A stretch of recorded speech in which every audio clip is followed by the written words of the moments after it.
Oops, I'm on Welcome to this one's wine technology.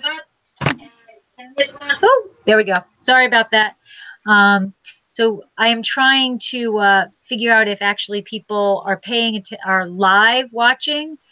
This chat doesn't work for people who are watching. So I was trying to have it on my iPad in case people wanted to enjoy or involve in the conversation, but apparently I can't do that either. So anyway, on this month's Wine Writers Wrap Up, we are talking about bias against packaging. And my guests tonight are Tina Moret, who is the owner of Wine Studio, a wine education and grassroots marketing program that provides a platform where wine writers, industry, and consumers taste and discuss highlighted brands. Wine Studio's message is interactive wine education, thus a better understanding of our world through wine and our part in that world. So thanks for coming, Tina. Yeah, cheers. Next is Debbie Giaquindo, the Hudson Valley Wine Goddess, is a certified wine specialist and wine location specialist in port and champagne, and has a background in travel, radio marketing, and community relations. She's also the author of Tapping the Hudson Valley, chairperson of the Hudson Valley Wine and Spirits Competition, co-owner of Happy Bitch Wines, co-owner of the new restaurant. I don't know where she finds all of her time. I don't either. 3:30. And my co-host on Wine for Bet Street, which is a free monthly wine education program. So, hey, Deb. Hey, everyone. Deb. And we have Nicole Ruiz Hudson, who is a food and drink writer and educator living in Oakland, California, a culinary school graduate and lover of all things wine. She has a particular passion for wine pairing. She holds the WSET diploma and is a certified sommelier. She spent 3 years in the tasting department at Wine Spectator and regularly contributes to 820 recipe and pairing series on winespectator.com. So, hi, Nicole. Thanks for joining us. This is your first visit to the Wine Writers Wrap Up, so welcome, welcome. Yay. And I am Lori Budd. My husband and I own Dracaena Wines, a boutique winery in Paso Robles. We specialize in Cabernet Franc. We are the founders of Cab Franc Day, and we also produce a rosé of Syrah. I write an award-winning blog and produce a podcast and co-host Wine for Bet Street with Debbie. So, hi everyone. How we doing? Good. Great. All right, so first and foremost, what is everybody drinking? Wine from the Jura. I drank. Handarabi Zori. Kate 5. Isn't that skis? I decided to go on theme, and I'm drinking the Unaloo Rosé from Scribe Winery in out here in Sonoma. Yum. I can. Very nice. Perfect for this topic. Perfect. And I am drinking Funk Zone White Blend, which is 62% Sauvignon Blanc, 36% Viognier, and 2% Chenin Blanc. And this is actually a wine from our sponsor, Winc.com. So Awesome. Winc.com is a nice little wine club that you can join every month or pass if you don't want it that month. They give you a nice little profile, a palate profile quiz, which is kind of fun to take. And they give you options of what to buy. And if you put 4 bottles in your box, shipping is included. So we will put a link into the show notes for you to join and get $22 off of your very first offer. So that is what I am drinking. So sláinte, everybody. Cheers. Cheers. Yes. All right. So let's get into it. Okay. Bias against packaging. So there is a whole lot of bias out there, and things actually change over time. So I'm going to start off with probably what I think was the original bias: screw caps. Screw caps versus corks. And I mean, to me, that's probably the furthest back in my brain of what a bias was. So let's go off of that. What do we think the bias back then and how it is now? I think at first, when people started using the screw caps more, it cheapened the wine. People thought that the wine was cheap, that you couldn't age it. I don't think the whole thing was understood about the whole air getting into everything. So people would say, oh, that's a screw cap. That's, that's a cheap wine. Now I look at a screw cap as, oh, I can just like screw that in. It'll keep for a lot longer than the cork. Yeah. I kind of agree. I kind of feel like, well, occasionally I still encounter people with the bias. And granted, yes, like cracking open a screw cap is maybe less romantic, but I think in general, most people have moved past it. And from my own experience, like speaking to the aging point, a few years ago, I had a chance to do a vertical tasting of a bunch of Beaumard wines from the Loire Valley of Chenin Blancs. And they had been doing side-by-sides. Like they had been bottling under both cork and screw cap for about a decade before they decided which one to go with. And I got a chance to taste both. And honestly, the screw caps were just like aging a little more slowly. It was way more lively. They were still aging, but just in a slower fashion. It kind of, that comparison kind of sold me if I had any remaining doubts. That's pretty impressive that you've been doing that for 10 really years. That's I agree. I had somewhat of a similar experience working in a retail environment, and it was the same thing. You really couldn't tell a difference, honestly. I think that the only stigma with it is the way it looks. There's also talk, I remember, of that screw caps weren't recyclable. So there was a stigma based on that as well, because of there's some lead and this and that, and depending upon how they're made.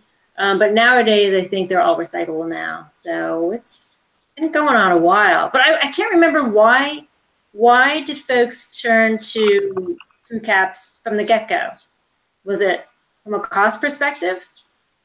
I think it depends on where you're. I think there's a number of reasons. My understanding of, and somebody please correct me if I'm wrong, but my understanding of certain areas like New Zealand was that since they came into the kind of the premium winemaking world kind of late, their sort of share of what they could get in terms of cork was kind of bad. Right. So plus being known for Sauvignon Blanc, screw cap just was kind of perfect for their purposes. So right. It was kind of a double, kind of a dual reason in that case. But I'm sure there's like lots of different. I think a lot of different reasons. That was probably the biggest, and I think for New Zealand, they kind of streamlined the whole process, and they opened the door for everybody else. Because first of all, marketing that, like you said, is so much easier, and they're doing it supremely well. So that's a win-win. But of course, there are a lot of people who still go the cork route, and they're just so straight and narrow on that cork route. They can't see anything else. What are you gonna do? That's fine. But I'm sorry, you were gonna say something? No, I was just gonna kind of jump in that I personally also kind of love. I think these maybe aren't as environmentally friendly, but I kind of love the vino locks. I think they're just so pretty. I love those. Yeah. I love those things. I have like several that you just clip right in. It just, I don't know. I think that the vino locks, yeah, those are great. I agree, Nicole. I think that I had read that it had to do with the quality of the corks that they were able to get their hands on, and then that came up. I also think that as the years have gone by, the technology of the screw caps themselves has advanced. Yeah. I think that, definitely. That they used to be, I'm not saying they were poor, but they used to be a lower quality. Now they are allowing aging. There's, you know, and there's different screw caps that you can purchase for different types of wines. Yeah, and I think jumping off of that, my understanding is as well that, well, back in the day, screw caps, they didn't necessarily know to leave a little bit of air in the bottle, and even just now they've adjusted for that, and it allows for a fresher wine that's less reductive. Right, exactly. Yeah, that's a good point too. I think that has to do with anything that's kind of new. You have to learn what works and what makes that, you know, you have this, you know how this works. Well, now I'm going to tweak it to this. Well, now I need to figure out how to make this work the best. And I think the technology has really come along. But with that being said, I do say, you know, Nicole, you were saying about something about, or Debbie, about the romanticism of the cork. You know, Mike and I went out to dinner over Memorial Day weekend. And I mean, Debbie, you know me the best, right? We're not fancy people. You know, we don't do the fancy restaurants. We don't do that. But we went to a very nice restaurant that had a $25 corkage fee. And being from where I am in Jersey, we have so many bring your own restaurants that don't have corkage fees. It's just what we are used to. So we are already getting used to having to pay a corkage fee. But we ordered this bottle and it was a screw cap. And, you know, she brings the bottle over and here you go. And I'm like, wow, I just paid $25 for you to screw, you know, for you to unscrew that. And it does lose the romanticism of, you know. I agree with you on that. And then, oh shoot, hold on. But then it's Freebird there. But then also now that they have tweaked the screw caps, then they're talking on how it, you know, when you're aging wine, you don't have to worry about cork taint. Mm-hmm. Yes. You know, and that's come up a lot in a lot of readings that I've had. Yeah. It's actually not true. You can actually get cork taint in a screw cap bottle. It's just really, really rare. Really?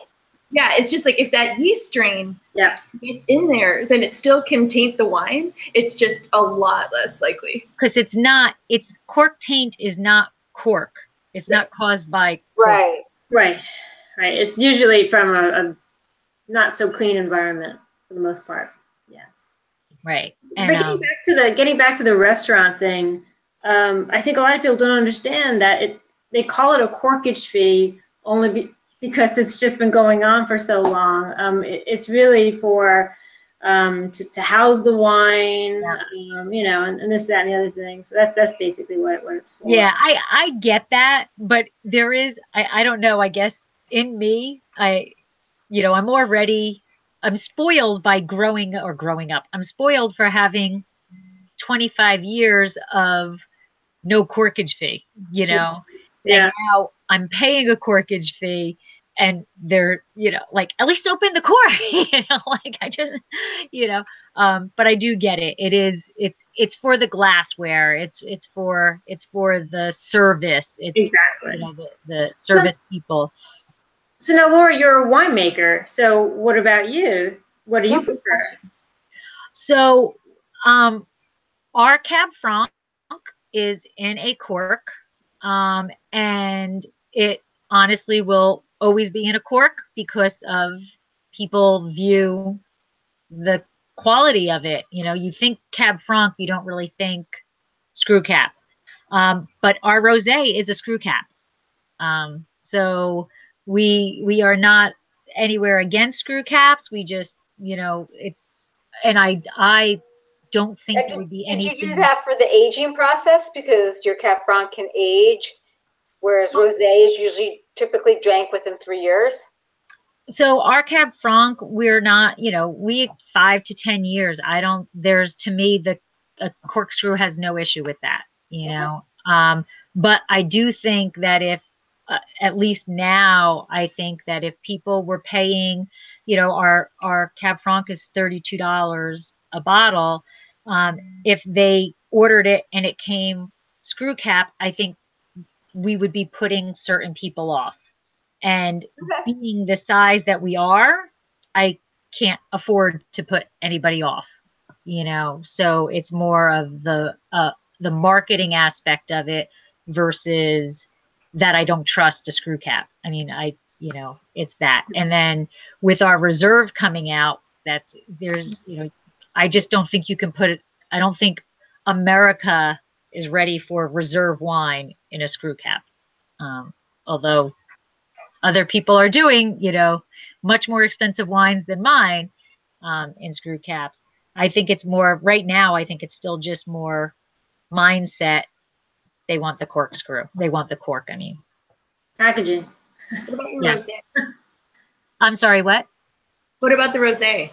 The rosé is screw cap. Oh, cool. Right. Yeah, the rosé is screw cap. And that makes sense. That Yeah. makes complete sense. And that's what's interesting. And like you were saying, Debbie, people don't have that same mind frame for a rosé. They're much more willing to accept a rosé and a screw cap. They're much more willing to accept a Sauvignon Blanc, Yeah. even though it's not New Zealand, you know, like ours. Or a drink now. Right, Drink now, screw cap, cellar cork. right. And even like I just did a virtual tasting for with Snooth of Albariños, and I was expecting them all to be screw caps, and there were more corks than there were screw caps, and I was surprised by that. Yeah. You know, It's also an old winemaking region too, so you know there could be that, and it could be that they have access to cork more so than we would here. There could be several factors for that. yeah. So but that goes against the you're going to drink now, because Albariños are, you know, Oh, drink now, yeah. are drink nows. I'm gonna drink young. Right. Although Yes and no. that you can age them too.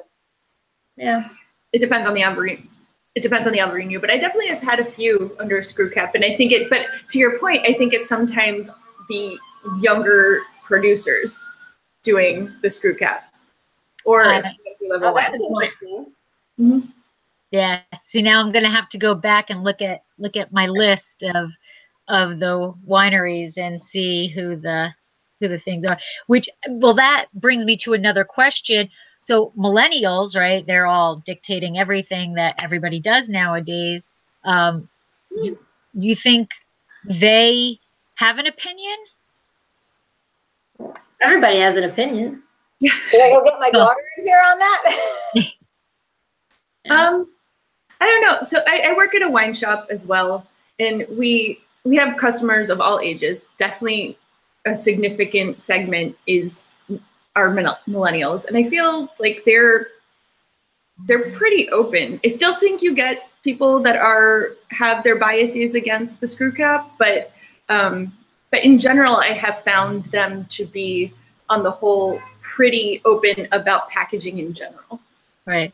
So as I said, I can't get the chat to work right out here. So Nick is watching. Hi, Nick. So he texted me.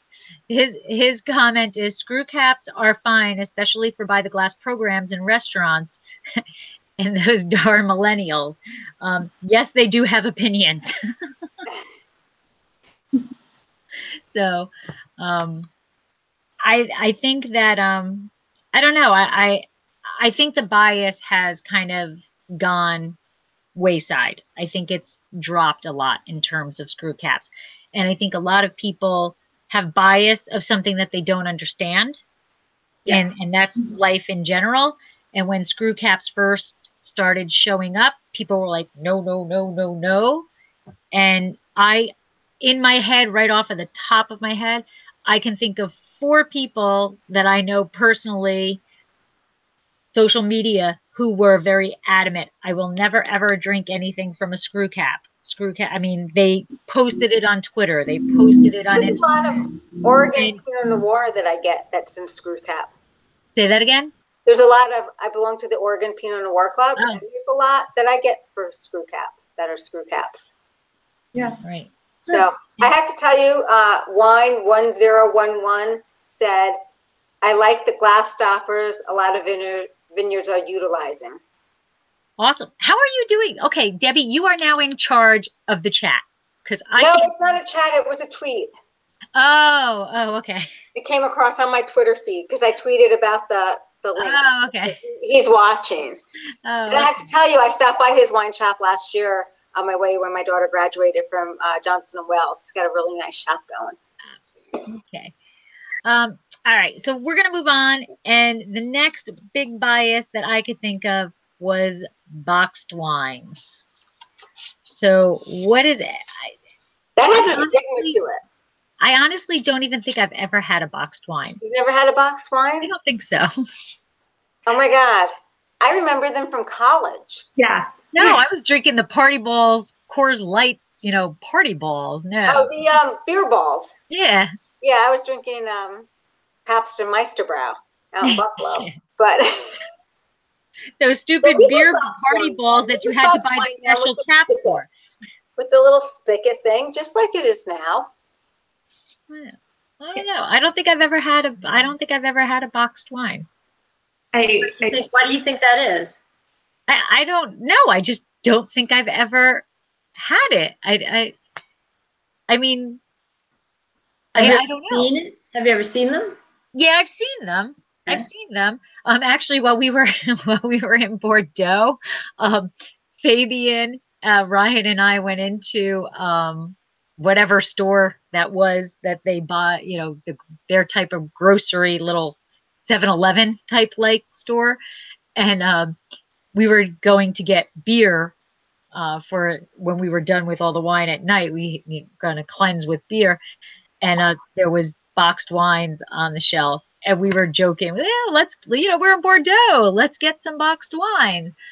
That's probably the closest I've ever gotten to actually picking up a bottle of or a boxed wine. So I'm going to leave this one to you three. It's not so much a bias for me. I just have never, I don't know, maybe it's subconscious bias. So Wine 101 says, rosé out of a box, can, bottle, and keg this weekend. Oh. I drink a lot of boxed wine. When my husband was in business school, we went and studied abroad in Australia, and we were kind of broke because we had spent all our money to get there. Yeah. So we drank a lot of boxed wine then. And it was cheap stuff, so it wasn't the best example. I don't have like an inherent bias against it. I actually think it makes a lot of sense, but I have the least experience with boxed wines and have had the I don't know. I haven't had as many quality options. I haven't had really any quality options of boxed wines, but I think that might be just what's available rather than the box itself. I don't know, that black box thing says, well, again, I haven't had black box. You haven't had black box? No. Oh, that says, in our last wrap up, we talked about points versus palate and how, as a winery, I can submit my wine to 5 competitions a day, every day of the year. But you see the commercials for that black box, and they're like, oh, the most awarded gold medals or the most awarded whatever. But I don't know what competitions they're winning. I've had that black box wine. I wasn't a fan, but I think there's a market for it. When you look at the people that buy Yellowtail and that type of wine, I think that the boxed wine goes with that, and it's probably, a value wine. Okay. But then, more people are coming out with stuff there's wines in kegs. Yep. And you can get wine on tap now. So here's my question, but you can't get oak aged wines on tap. I would tend to think, would they?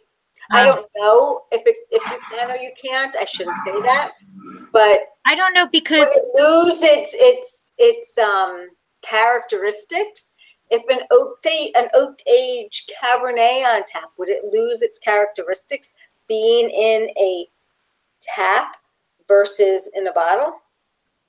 Well, I don't, if it was aged in oak and then bottled, I don't see what would be the difference versus if it was aged in oak and then put in that plastic thing or in a keg. I don't.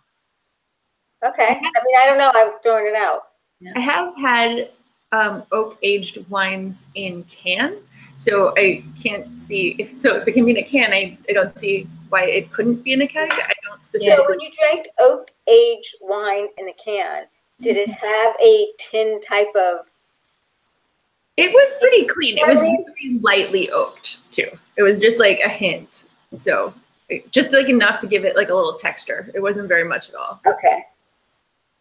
So here's my issue with cans, and it's not. This is not wine in cans.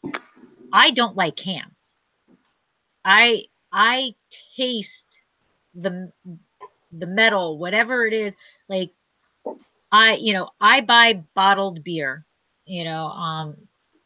and Mike buy, when I go to California, I go in and I open the refrigerator and it's freaking cans, and it drives me crazy. So he's got to buy bottles when I go there because I don't like the taste of cans. So for me, I'm not picking up a can of wine, not so much because it's wine in a can versus I personally don't like cans of anything.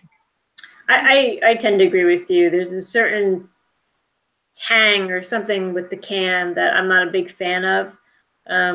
Beer, soft beverage, whatever, I'm just not a big fan of. But I think what would be really cool is to do a blind tasting from can, bag, and bottle into a glass and see what happens. That would be. Right, but you would need to have, like Nicole was doing that vertical of the same wine in cork and screw cap. You would have to have the same wine in bottle, can, and keg. Not necessarily. You can just say identify the wine that was in the can, identify the wine that was in the box, and identify the wine that was in the bottle. I'm gonna pull science geekdom here. When you do a science experiment, you can only have one variable that you can test. So like, who's to say that wine? For me, a science experiment needs to be a science experiment because I'm a science geek, and that's what I was trained for. In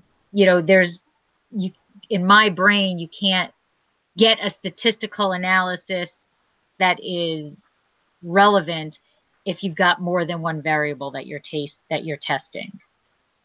I agree. I said it'd be cool, not necessarily. Oh, it would be awesome. In fact. So, and I don't know how you'd be able to do that anyway, to have that. But I understand what you're saying for sure. Okay.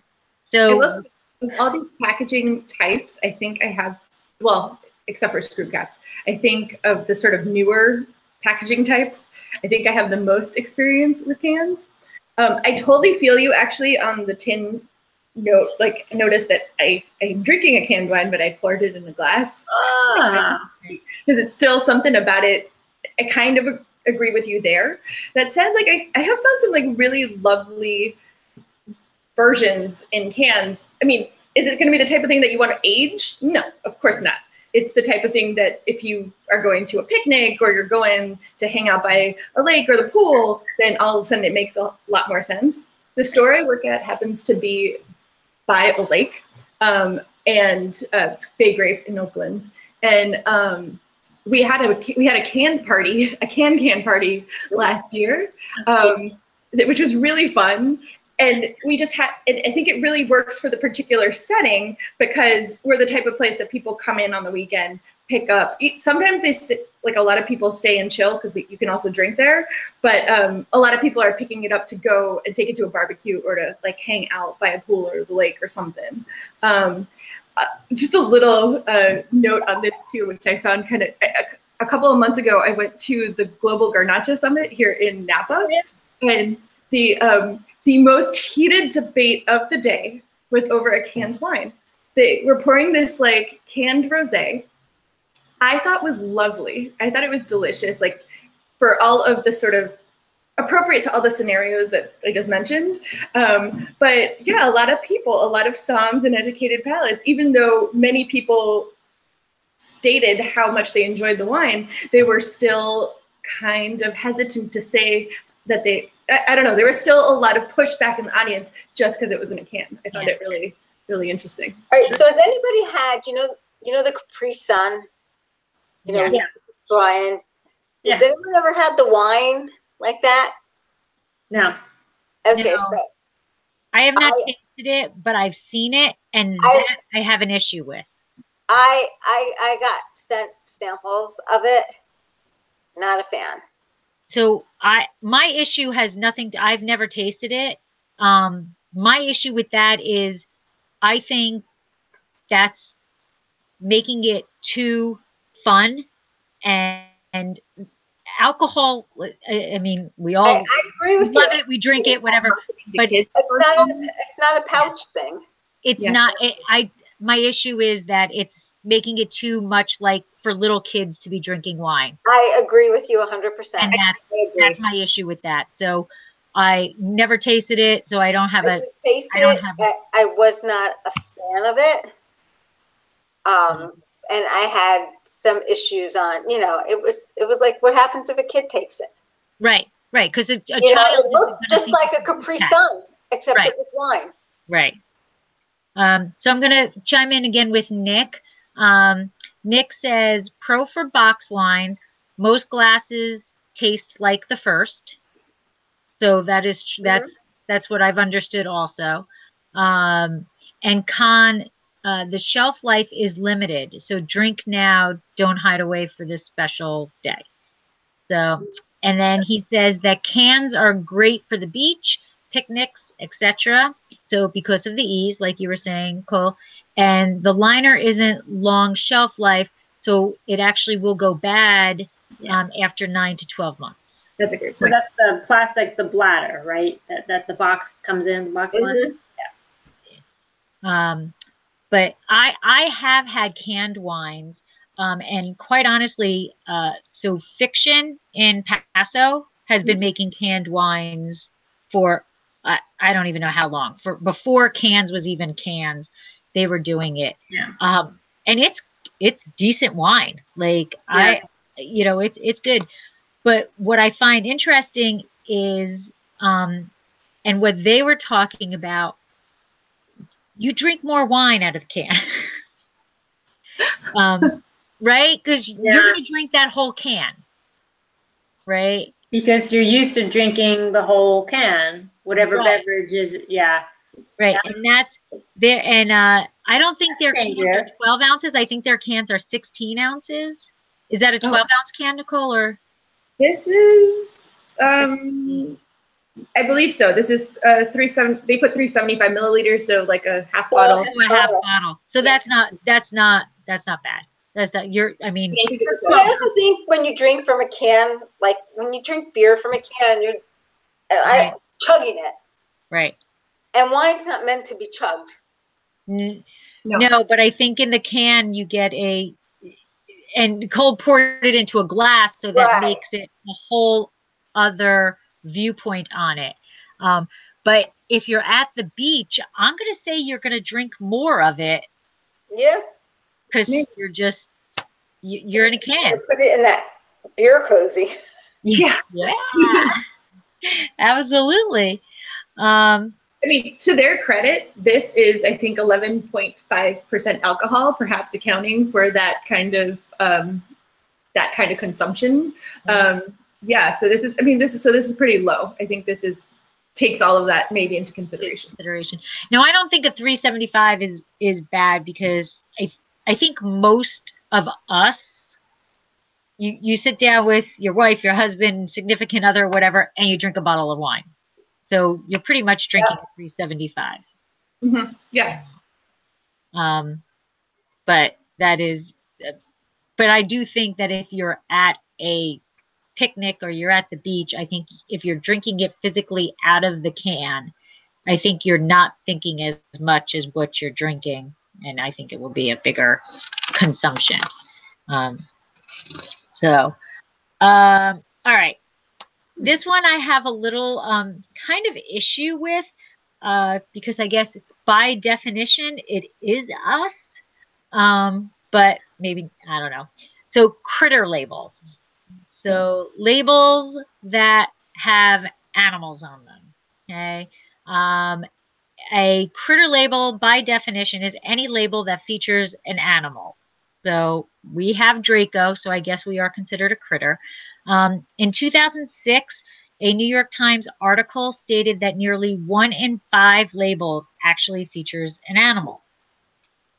And we all know the king of the critter labels is Yellowtail. So I also know that when we were first developing our brand and doing all that, I had read research that said that people who are not wine people who are going into a wine shop and just grabbing a bottle for that night to drink, just to give it a try, choose their label within 8 seconds. So wine producers. It has to pop out. What? It has to pop out. Yes. So we have, as a producer, we have 8 seconds to catch your eye. And apparently animals do a very good job. So what's your thoughts on critter labels? So an 8-second buy, that particular person is really just, I guess that person is not really wine centric. Yeah, no, that's exactly. The article was about people who are just going in. They're not wine people. Okay, They're just going in and I need a bottle for tonight. I don't know anything about wine. I don't want to ask for help. I'm going to pick a bottle. Okay. So not knowing a whole lot about beer, I will gravitate towards cool labels. So there's that. So knowing that and confessing that, I understand when people do that. When you go to a wine shop, you're faced with the possibility of thousands of bottles. And if a wine shop owner is not there to help you, or possibly is, you may gravitate towards a bottle that kind of fits your personality or looks cute, or I totally understand that. In regards to Yellowtail, I'm not opposed to the critter label per se. What I am opposed to is that garish yellow. I hate that color. I hate that color. But I think for a lot of people, especially for like Burgundy, Bordeaux, the more classic examples of wine labels, I do think a lot of people shy away from them because they think they're going to be too complex. They're not going to understand those particular wines, regardless of the fact that they're European wines. Well, with that being said, I think you bring up a good point on a wine label like a Burgundy or a Bordeaux. It's complicated, where they're going to go for the visual, pleasing, easy. I like that. Mm-hmm. Other than, I got to figure this out. Where's it from? How am I going to explain it? You know, the whole ordeal of really reading a label. Right. But I do think it's also situational too. If they're just bringing a bottle to a party, they're going to grab something fun. If they're going to be grabbing a more expensive bottle for a gift, they may gravitate, and I think most people do, towards the more classic label. You're right. I agree with you. I think I have to agree with all of that. I mean, as far as the critter wines, I feel like, well, I definitely have been there, done that. I can't deny I drank them back in the day. And I'm not gonna lump all of wines with animals on them into the same category. But and I think Thank you. Exactly. But I mean, I guess thinking back, there is probably something to be said for those wines that are kind of friendly and easy to understand. as gateway wines. Yep. Yeah. So maybe let's give them credit for that. So Yeah. that is, Nicole, exactly what I was going to say. Is so when Mike and I first started getting into wine, we were working at Unilever. We both, you don't make a lot of money when you're first out of college. So we weren't going out to dinner. Our date nights were, we got together and he cooked. I'm very lucky. He cooked. And we would walk to the local wine shop and we would pick a bottle of wine. And I would say in that when we first started dating that first year, we picked I picked labels by, ooh, there's a frog. Ooh, there's a butterfly. Ooh, there's, green and yellow and, whatever. Visually appealing. What? Visually appealing to you. Yes. Yes. And we drank it and, didn't really, we drank it. We didn't appreciate it. As we progressed and as our wallets increased in our professions, we started to realize that, okay, well, we can come off of that bottom shelf now. And then we started reading and educating ourselves. And then we would read something about a winery and we're like, oh, okay, let's try that. And we would physically go and hunt down a bottle. So I do agree. I think those types of wines are great for gateway and introduction. And I'm not by all saying that they're not quality, people might love them and stay that way, stay there. But I think that they're there for the quick grab. They're a larger production bottles, I think. What I take offense at is those particular critter labels that take advantage of that. Those wineries, and they produce an inferior product, but put a label on that catch people's eyes. That's what I take offense to. An inferior product. And kind of building off of that, I do have to say, I mean, granted, I went through the exact same progressions that you were talking about, Lori. I drank all of the things, right? I drank 2 Buck Chuck, I drank Carlo Rossi, I drank Yellowtail, box wine, etc. But now granted, I have dedicated a lot of time to educating myself in this, but I think there's some amazing wines out there for $15 that are totally accessible to people. If you're willing to use like your wine shop, if you go to a good wine shop, if you, if you are willing to use the Somm at a restaurant and tell them specifically your price point, I think there are great wines at value price points. You might have to step a little out of your comfort zone into like a grape that you might not know or a region you don't know, but like there's super delicious wallet friendly wines out there. Oh yeah. And I think that is a whole, I guess bias isn't the right word, but I think a lot of people who are new to the wine world are nervous to go into a wine shop and ask what should. They feel intimidated and they shouldn't feel that way. Because that's what the people are there to help you. Right. But then on the flip side, you have to really explain what you're looking for. Yeah. What palate wants. Is it sweet or is it fruity? Yeah. That's the problem. A lot of people don't understand that language. Right. I know. Right. But yeah, no, I can't speak for every wine shop, but that is like something we pride ourselves on. So like, and I know a lot of other wine shops that feel the same way. People or friends that work at different wine shops that like, that's what we're there for.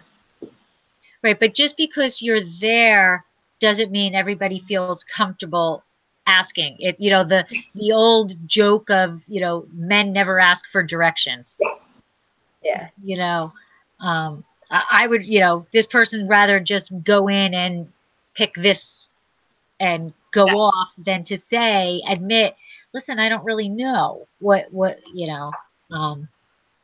But for your wine shop though, you're going to have, in your restaurant, you guys are going to have stuff in there that's quality stuff, right? Yeah. I mean, I think that's the case in a lot of places, but I think, but you're right. It requires it requires making yourself vulnerable in a way that, for whatever reason, people with wine still feel intimidated, and Right. And I get it. You know what? I think that intimidation comes from us in the industry too. A lot of it, I really do. I think we perpetuate that, and I don't think we understand that we are, but we do.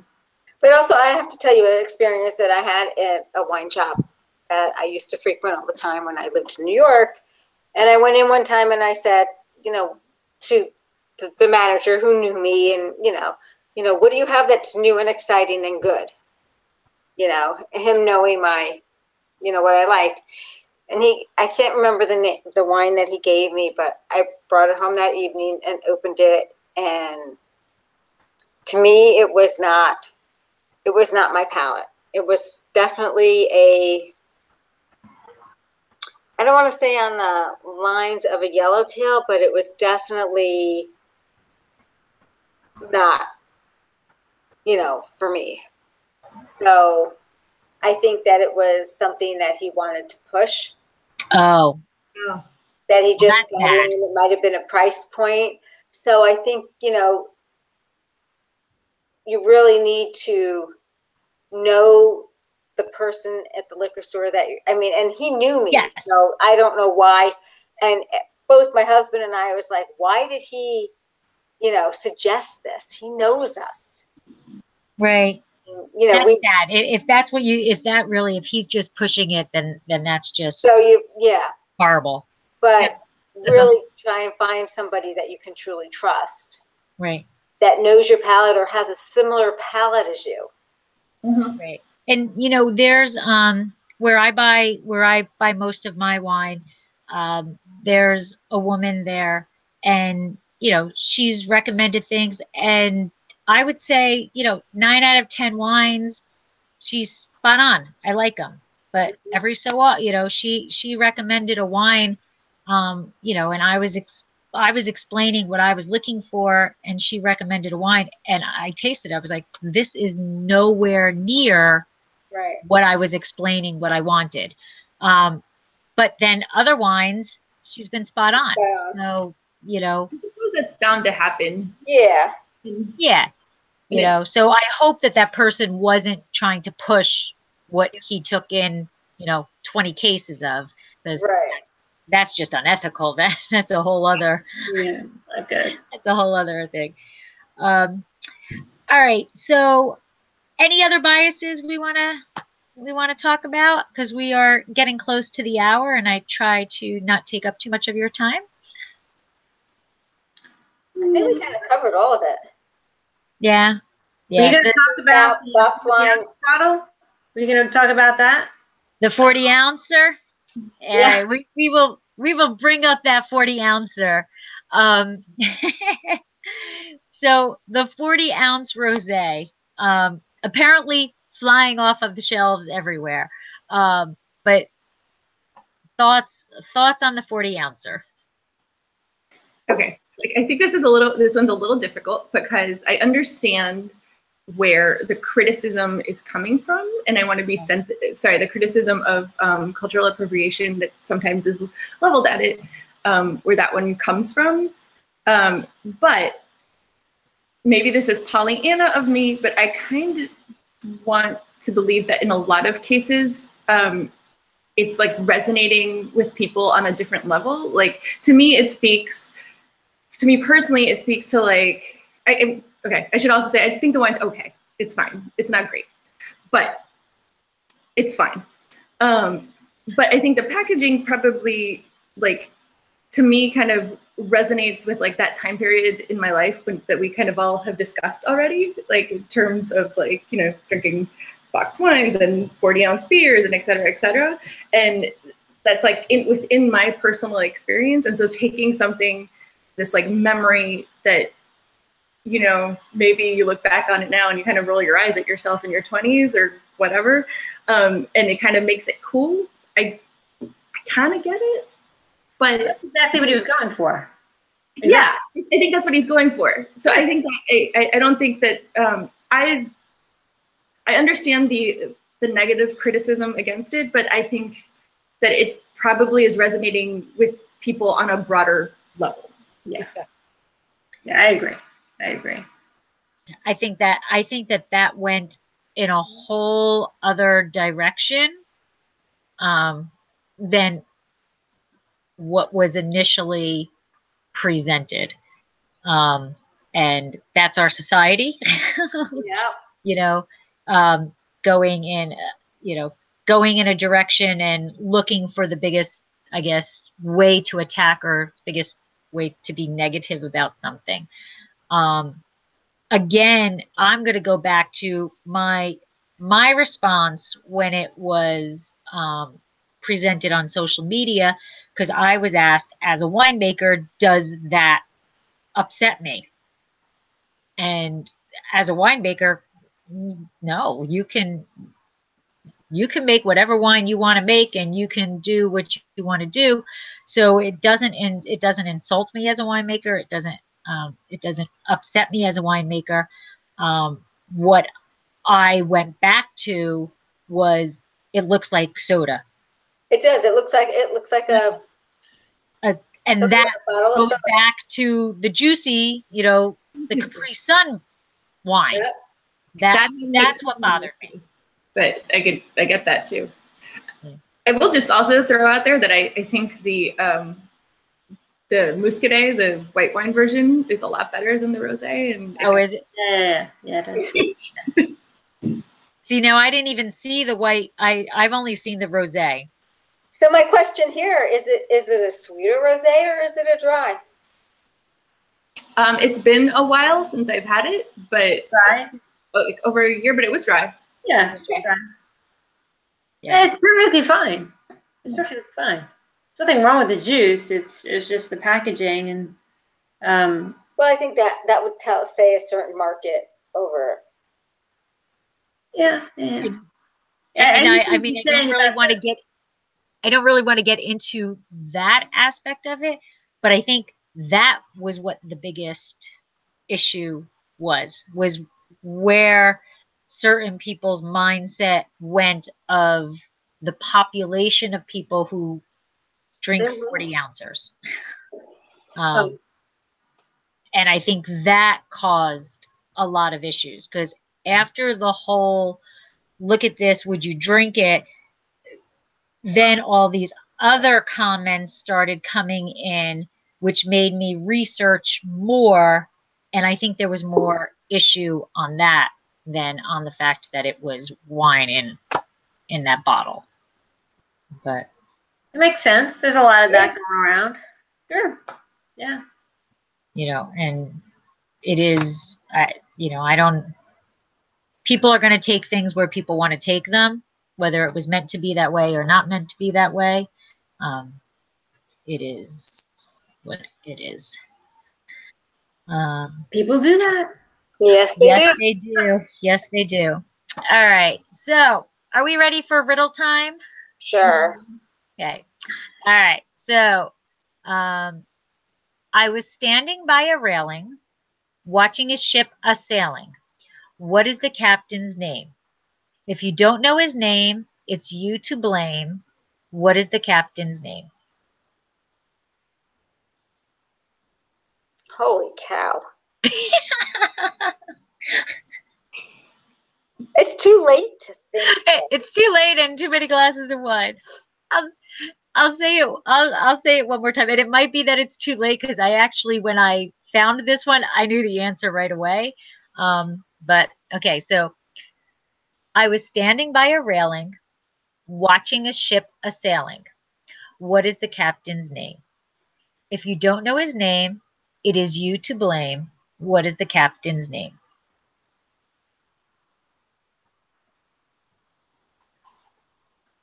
I'm visualizing it, and I We're going to start the countdown. 5, 4, 3, 2, 1. No? What? What? The captain's name is what? What? What? What? The captain's name is what? I was standing by a railing, watching a ship a-sailing. What is the captain's name? If you don't know his name, it is you to blame. What is the captain's name? Ah, Tina, your face is awful. oh my God. Oh, Tina. This is like Abbott and Costello. Who's on first? Yeah. Who's on first? Yes. I What's love on that. second? I hate What's it. on second? All right. So we are at that time where it is wrap up time, where you get a minute or so to plug whatever the heck you want to plug. So I'm just going to go left to right on my screen. So Debbie, you're up first. I'm up first. I'm Debbie Giaquindo. I'm the Hudson Valley Wine Goddess. You can find me at hudsonvalleywinegoddess.com. And if you are ever in the South Jersey area, you can come visit me at Kitchen 330, a newly opened restaurant that I'm partnered at. And if you're going to the Hudson Valley, you can buy my book, Tapping the Hudson Valley, Day Trips and Weekend Itineraries, taking you to all the craft beverage producers in the region. All right. Nicole.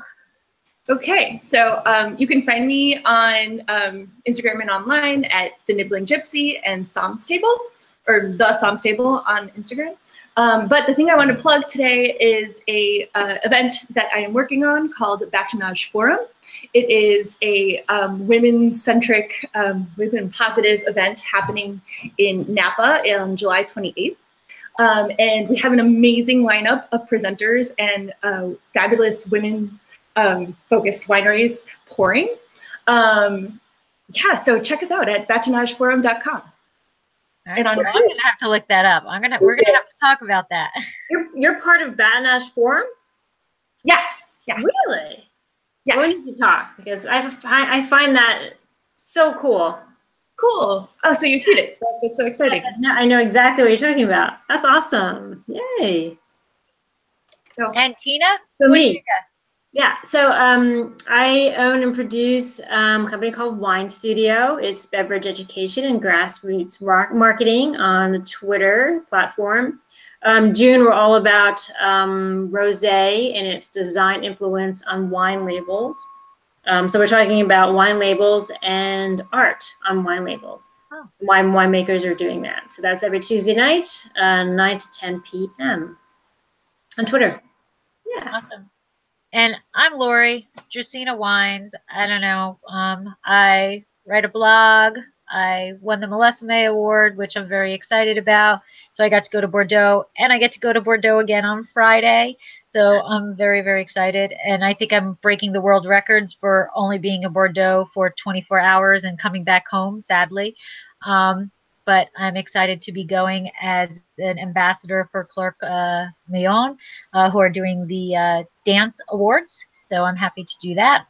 And next Monday is the third Monday of the month. So that means that Debbie and I will be together on Winefabet Street. And we are doing the letter M. I cannot believe we've been on Winefabet Street for a year and a month, 13 months. And we will be discussing Mencia. Which was a very difficult grape. I spent yesterday researching it. There is not a lot of stuff out there on that grape. So next week on this same time, 8 p.m. will be. No, yeah, it is. Right? Don't I'm like, mind me. I'm like, no, we're not doing it. No, 8 p.m. You're right.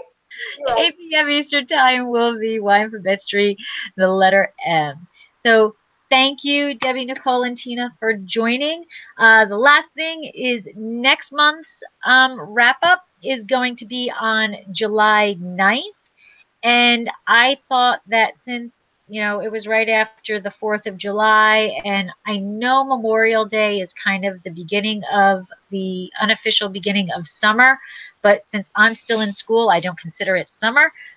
So since it's after July 4th, next month's episode is going to be summer must-haves. So what wines do you think are must-haves during your summer?